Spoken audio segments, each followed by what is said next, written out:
Okay. So it's like a full sentence. Do you want me to look at that or at her? Always look at You're looking at me. Okay. Just ignore the camera. Like, yeah. Yeah. No, if you do, that's fine. That'd be fun. Like what he's trying to say is, We'll never use Gene's voice, so. yeah. Okay. So a lot of times it helps with the editing of the video, and So kind of repeat the question back. Right, Like right, how it'll many be kids like- I have? So I have 5 children, so it's kind of yeah, tells what the Yeah. question was. right, right. Okay, I'll do the best I can.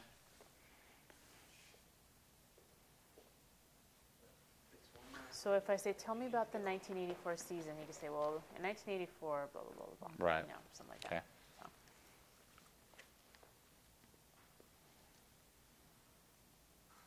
I'd like to see the list of the other people just so I know if I'm going to be the worst interviewer or not. I'll tell you who it is. Joey Vincent, football player Okay. from Hamilton, young guy. Yeah, Cody Ransom, don't know him. baseball player, was last with the Yankees and got injured, and so he's off the list now. Adam Archuleta, football player. Yeah, I kind of know him. Yeah, ASU Yeah. and to the Rams, kind of the big wig. Lindsay Taylor, she was in the WNBA, basketball player. Bernice Dossie, she goes way back. She was a trick rider for the rodeo, and Must be kind Mrs. Dossie. Is her husband Roy? her husband was Carl. Yeah, I don't know her then. Family named out the Dossie. Yeah. Yeah, they're plumbers. Roy was Carl's brother, I think. Dennis Lamb was an older guy, went to Chandler High. And Yeah, sure, I know Dennis Lamb. yeah. Sounds like he was an excellent baseball player, actually. Sure, yeah. Got courted like crazy to go into the big leagues. Joe Fernandez. Was he a ref? No, that's track. Fernandez. Yeah. Did track. How old? What year is he? He's the 70s. Yeah, I think he's 70. Gordon's age. Probably 74. Yeah, mid 70s. Okay, and John Carlson, of course. Oh, coach. really? Coach Carlson? Yeah. Jeez. And then you all Wow. from the 80s. Pretty distinguished class. So, doing proud. Yeah. All right. So let's go ahead and get started. Who are your parents and where are they from? My parents are Hal Clark Jones and Neola Jones. My dad is from New York City, born and raised. Moved out here in about 1956 and was mayor of Chandler, I think, in 1958. And my mom is from a small town in Utah, Fairview. And they moved out here together and have lived in Chandler most of their adult lives.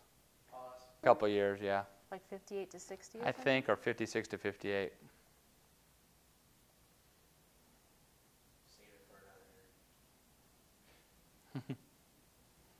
This is important. It's a former mayor.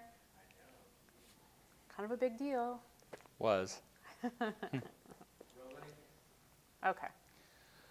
So, so your parents came to Chandler in 1956? 1956, I believe. And Yeah. they lived on Sunland Circle.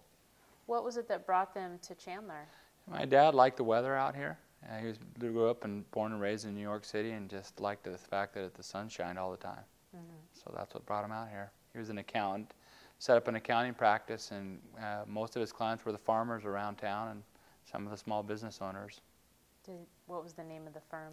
Just his name, Hal Clark Jones, I guess PA. He was a public accountant. What got him interested in politics? You know, I don't know exactly. I mean, I wasn't born then, so it was, 10 years before I was born. But I think he just came out here and enjoyed it so much and liked the people and decided that he'd do something like that. Okay. Did your dad ever have any memories of being mayor that he told you about? I don't recall my dad ever telling me any memories about him being mayor. My mom's told me a couple where my dad was basically a city boy from New York, and he was in a parade once on top of a tractor with cowboy boots on, and he had to borrow them just to go in the parade because he didn't even own a pair. But Sounds like Chandler Yeah. in the late 50s and 60s. Now, what year were you born? I was born in 1966. And where were you born? Mesa General Hospital. That doesn't exist anymore. Basically Mesa Drive in Maine. Okay. And where did you grow up at? I grew up in Chandler, just in the shadow of the baseball field of Austin Field, down on Cherry Lynn, on the corner of Cherry Lynn and Carla Vista. Across from Coach Knoll, who was a baseball coach here for several years, and across the street from Mario Ray, who I think is in the Hall of Fame as a pole vaulter. Yeah. So it was right. quite a corner there. Yeah. So you had some influence there as you were growing up, maybe. Yeah, definitely some good athletes around there. Okay. Now, what high school did you attend? I attended Chandler High School. All my high school career, didn't go anywhere else. And Chandler Junior High. I attended also grade school here. I attended a first Erie school, then Hartford, and then Knox. So I went through three grade schools here, except for Denver and Galveston. At the time, there was only 5 of them. Okay. So you started in 1980? No, because it was junior high. It was 9th grade, so I started in 81 in high school. Okay. And graduated in 84? Yes. Okay. What do you remember about Chandler back at that time when you were in high school? Well, the Chandler back when I was in high school was a lot smaller than it is obviously today. So one street town in a lot of ways. I mean, we had a movie theater, drive-in movie theater, the Mustang, had drugstores downtown, had Maxwell Street days. A lot smaller, car dealerships right on Arizona Avenue, Bob's Big Boy, Burger Chef, Elmer's was here even back then. I just remember it being a nice place, a safe place where you could go out and walk the streets and never your parents didn't call you home until, long after the street lights were on, and you could go wherever you wanted and ride your bike pretty much anywhere. Okay. How was it that you got interested in sports? Well, my brothers, I have 2 older brothers, Thatcher, who graduated from Chandler High in 1966, and Clark, who graduated from Chandler High in 1974. So our whole family I have 2 sisters also, Tina and Nancy, and they both graduated from Chandler High. So all of my brothers and sisters went to school here. And my older brother was a pretty good pitcher, was recruited by the Giants out of high school, and was a pretty good basketball player too. I think he still holds maybe a rebounding record for Chandler High. And so had older brothers that were interested in sports. My brother Clark played on the golf team and was quite a good athlete too. So I had older brothers that were pushing me along to improve and to help me out.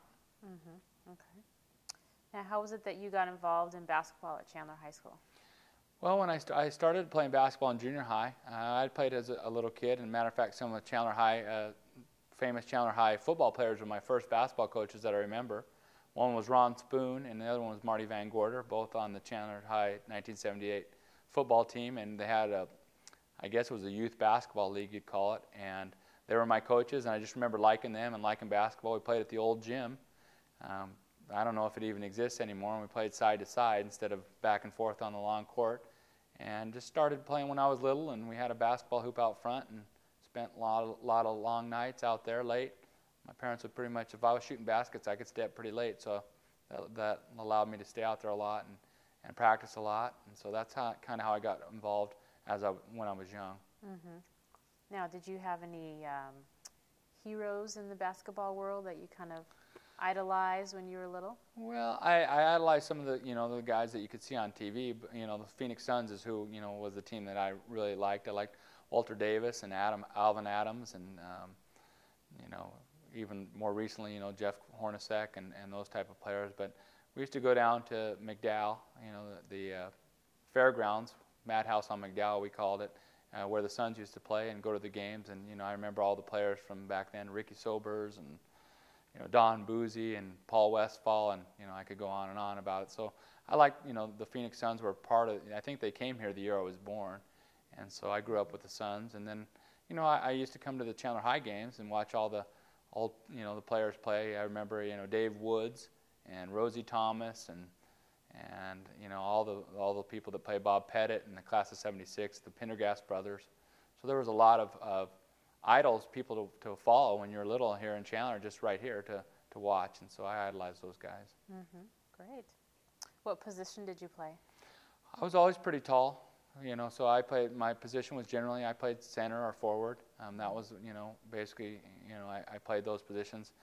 But I like to shoot, and shoot outside, so sometimes I'd try to get them to allow me to play guard, but most of the time I played some type of forward position. Okay. Was there anything special that you liked about playing forward? Yeah, the thing I liked most about playing forward is rebounding and getting in there and mixing it up a little bit. I like to get in there and try to rebound and push people around, and that was the challenge to me of the game, not just to float around and be able to shoot, and I like to pass from that position. So I enjoy playing forward because it allowed you to play with your back to the basket a little bit sometimes, and play against guys that sometimes were a lot bigger and maybe sometimes stronger than you are. Okay. We're pausing for a moment.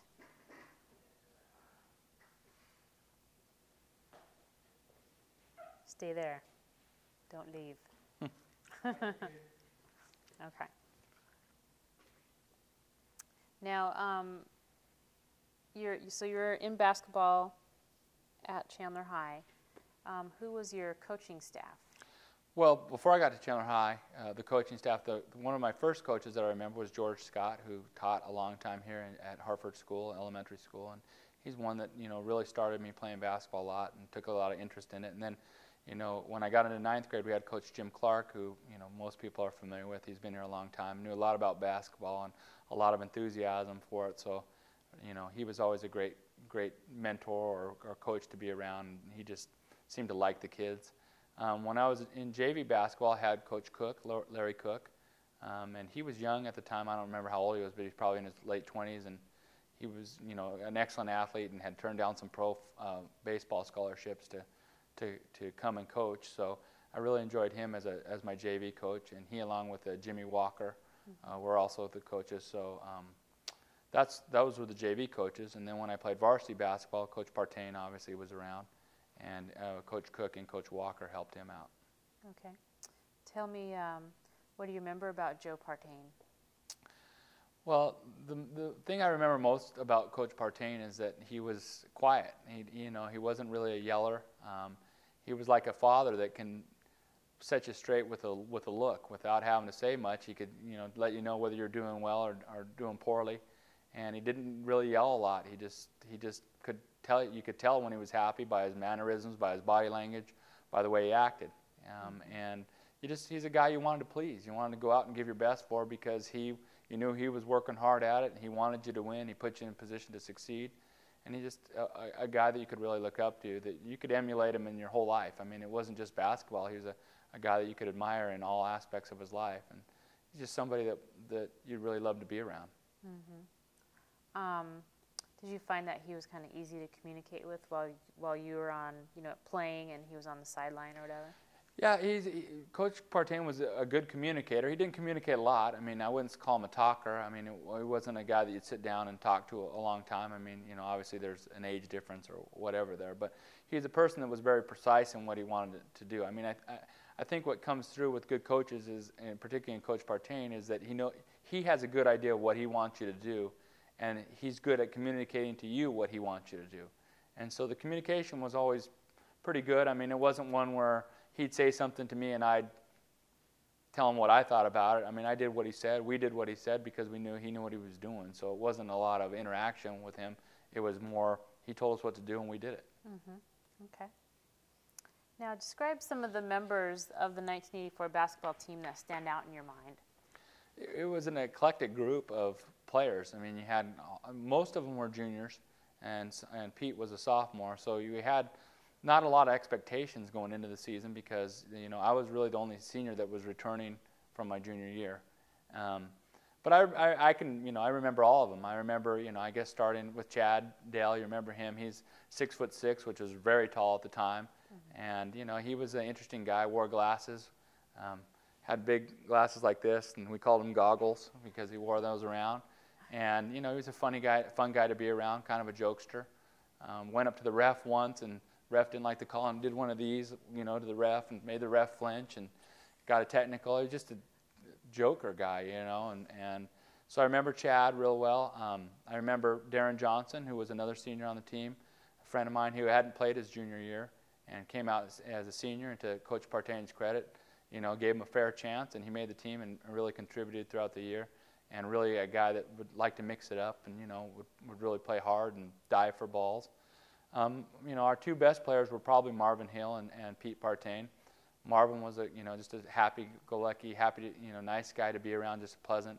Always had a good attitude, just a guy that you gravitated to just because he was positive and just really humble, even though he was a very good player and went on to play college ball.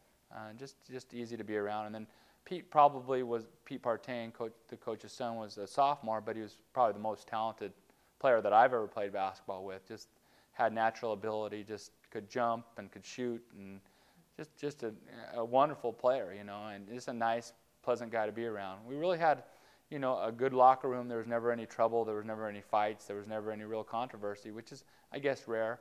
And then we had some other players, Tony Conant, who was another senior on the team, and he really contributed. And we had Dondi Wheaton, and a bunch of guys that all got along well together. So I just remember it being a pleasant experience throughout the whole year. Mm-hmm. So everybody seemed to kind of click. Yeah, we clicked together. We got along in school. We weren't best friends. We didn't hang around after the games necessarily, but when it came time to practice, it wasn't something you dreaded doing, and we were we had a common cause we're working for. So it seemed to be just a pleasant experience. I just enjoyed it. Mm-hmm. Now, you kind of touched on this already, but in some of the specific guys that you've talked about, what talents or abilities did they bring to the team or to the game that you can remember? Well, the talents of the individuals, it was a mixed group, because you have all different athletic abilities and different skill levels. Again, the person that I remember as being the best player is Peter. He was a natural. His dad was a coach. His brother had played college basketball.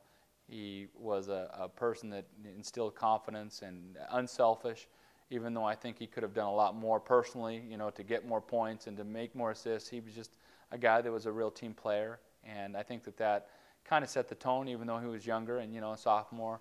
I just think he sets the tone for the team when he's willing to put aside personal, goals or personal accolades for the team.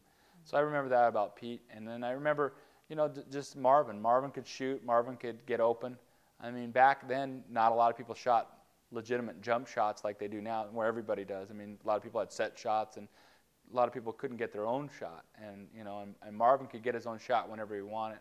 He could move left or right, and was just a great shooter, and just always hustling and willing to do whatever we needed that night to win a game, whatever that may be. That's what I recall most about the talent of the team was Marvin and Pete. Mm-hmm. Okay. Now tell me about the 1984 season. Just thinking back to that whole year, what were some of the highlights that you remember? Well, the 1984 season. The year before we were 21-2, and we had 10. Coach Partain had kept only 10 guys, 9 seniors, and I was the only junior on the team, and I played maybe 10 minutes a game roughly. So we didn't, it was a rebuilding year. Pete was a freshman my junior year, so he was only going to be a sophomore, and Marvin was only going to be a junior, and we didn't have any real, returning starters other than me. I was the only one that had played the year before. Tony Conant had played JV, I think, but he hadn't played varsity, so I was the only one with varsity experience. Mm-hmm. So we didn't have a lot of expectations. I didn't have a lot of expectations. I didn't know, what was going on, for what we were going to be able to do either. We were just started playing, and we were kind of an average team. I think our record was 14-6 during the year. Mm-hmm. Hadn't won, we won some big games, but had lost some games we probably should have won. And so we were just kind of languishing in indifference, I guess, we were just an average ball team at the time. And towards the end, I think, Coach Partain came to us and said, I think you guys are more than what you're showing. I think we've got a good team here, and let's try to put it together, and let's really put an effort into this, because I think we can do some damage, in the postseason. And so we went to the I guess it was the divisional tournament they called. I remember it was at Mountain View High School, mm-hmm. and we won the tournament. It was a 2 or 3 game tournament, and we won, and we came out as the division champions, and that I think really gave us some confidence that we were a better team than we thought. And so, at that point, maybe there was a notion that we could be pretty good. And so the state playoff started, And I think we played a team from Tucson in the first round, Canyon de Oro, if I recall, at McClintock High. And we beat them pretty handily. I think we beat them pretty well. And I think after that, because we had won the division tournament, I think we had a bye. So that was our only state game, and then we were in the semifinals. And that was played at ASU. And, in the semifinals, we played St. Mary's. And so it was really us and 3 other really ranked, well-known teams. The 4 teams in the state finals were us, St. Mary's, who had a couple of kids that were going to college. Saguaro had, I know, at least 2 kids that were going to college. And South Mountain, who had 2 or 3 kids that were, already had offers or they were talking to major colleges. So it was kind of us and then the good teams were playing. And, I remember that, for example, on Channel 3, they're saying, well, the Chandler's really doesn't have a chance, and they're going to lose tonight. And the real state championship game is the other semifinal game, which is between South Mountain and Saguaro. So this is kind of, this is an elimination game. It doesn't really matter who wins this game because that's the winner is going to win the next night. And we played St. Mary's, and we beat them pretty good. And, we played pretty well and got used to playing in a bigger court and under the lights and, and had a lot of fan support. So we beat them, and then, the next night, I guess, or I think we played back-to-back nights. We ended up playing South Mountain, and no one really gave us a chance to win. So and the rest is, history. Well, before we get to that little piece of history, I want to go back to St. Mary's. You're in the semifinals. Tell me a little bit about that game with St. Mary's as far as some of the most outstanding moments that you remember and also leading up to when you beat them. Well, I remember at some point the show Hoosiers was out, and, there were some parallels drawn. I don't know that anyone specifically drew them, but, I remember people talking about how, and I remember there's a part in that game where the coach goes out and measures the basket and shows them that it's all 10 feet and it's 15 feet to the line. And, we weren't a small town. Chandler was smaller than it is now, but it's not like we all grew up on farms or anything like that. But, it's always intimidating to play in a stadium when you're used to playing in some place that maybe holds 300 or 400, 500 or 600 people to playing in some place that holds 20,000 people. And that's what I recall, just walking in there and looking up into the stands and just the vastness of how big it is and how small the court seems in relation to the building, And so, I think Coach Partain did a good job of saying, look, it's just another basketball game. Whether 20,000 people watch or 20, we do what we do. We're Chandler High basketball, and we do what we do. And we play a controlled game. We make good decisions. We play smart. And that's how we play our game. And let's not change that because they're doing something different, or there's more people here or less people or bigger lights or anything. And I think that Coach Partain did a really good job of preparing us for that eventuality that, it was just a basketball game. And so against St. Mary's, we just went out, and I don't recall a lot of detail. I recall just kind of taking care of business, like it was kind of a workmanlike night. No one had a real flashy night. No one did anything real spectacular. We just went out and kind of played our game and beat them and held they had I recall a pretty good score that, was one of the top 5 maybe in the state. And I think Pete guarded him most of the night and really put the clamps on him. And that's one of the first times I guess I recall that I realized that Pete wasn't like the rest of us.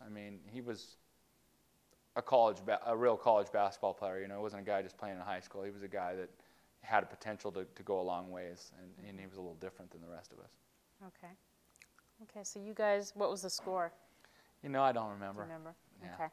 So you beat St. Mary's, and South Mountain wins the other. Well, South Mountain plays Saguaro, and Saguaro has Mark Carlino, who most people probably know because he coached at Highland here, and they had a guy named Virgil Harris, and they had both either committed to ASU or were pretty close to going to ASU. So they had really 2 really good guys, and they were a little bit. They thought that they were better maybe than they were, I think, and so we had beaten them earlier in the divisional tournament. We had actually played them at Mountain View, like I talked about earlier, and we had beaten them. So that was really the big game. South Mountain was the best team in the state, ranked number 1. I don't know if they had lost, but they hadn't lost very many games the whole year and had blown out most people. So they played Saguaro, and that was going to be the semifinals. As a matter of fact, one thing I do recall is after our game, we went up and sat in the stands and just were sitting, there watching the other game. And I remember the people in front of me going, yeah, this is the state final game. whoever wins this game is going to blow out Chandler. I mean, they don't have a chance. So, at that point, I don't remember getting mad or anything, just thinking, all right, we'll see. I guess we got to play the games. That's why, everyone suits up. So. Mm-hmm.